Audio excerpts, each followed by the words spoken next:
गंगापूर तालुक्यातील आंबेलोह येथे एका तरुणाची कपडे काढून अमानुष मारहाण करत निर्घृण हत्या करण्यात आल्याची थरकापजनक घटना शनिवारी दिनांक 12 जुलै सकाळी उघडकीस आली। या घटनेमुळे संपूर्ण परिसरात भीतीचे वातावरण निर्माण झाले असून पोलिसांनी या प्रकरणी 4 ते 5 संशयितांना ताब्यात घेतले आहे। मृत व्यक्तीची ओळख अर्जुन रतन प्रधान वय 23 राहणार कमलापूर रोड वाळूज अशी असून तो वाळूज MIDCतील एका खासगी कंपनीत काम करत होता। कालच दिनांक 11 जुलै रोजी त्याचा पगार झाला होता। आज सकाळी त्याचा सावत्र भाऊ रामकृष्ण प्रधान याला अर्जुन रस्त्याच्या कडेला अर्धनग्न व गंभीर जखमी अवस्थेत सापडला। त्याने तात्काळ पोलिसांना घटनेची माहिती दिली।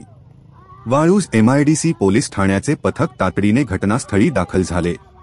पोलिसांनी घटनास्थळी पंचनामा करत मृतदेह ताब्यात घेतला।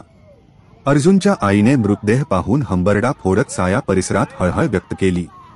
प्राथमिक तपासात असे समोर आले आहे की मृत अर्जुनला कपडे काढून अमानुषपणे मारहाण करण्यात आली असून त्या मारहाणीमुळेच त्याचा मृत्यू झाला असावा असा पोलिसांचा संशय आहे। या प्रकरणी वाळूज MIDC पोलीस ठाण्याचे पोलीस निरीक्षक रामेश्वर गाढे, सहाय्यक पोलीस निरीक्षक मनोज शिंदे, नरेश ठाकरे, पोलीस उपनिरीक्षक आत्माराम बोराडे तसेच अंमलदार राजाभाऊ कोल्हे, बाबासाहेब काकडे, किशोर साबळे यांनी घटनास्थळी भेट देऊन तपास सुरू केला। घटनास्थळी डॉग स्क्वॉड व ठसे तज्ज्ञांनाही पाचारण करण्यात आले। पोलिसांनी या प्रकरणी अज्ञात आरोपींविरुद्ध गुन्हा दाखल केला असून 4 ते 5 संशयित व्यक्तींना ताब्यात घेण्यात आले आहे। पुढील तपास वाळूज MIDC पोलीस करत आहे। व्हिजन प्लस न्यूजसाठी आलीम चाऊस, गंगापूर।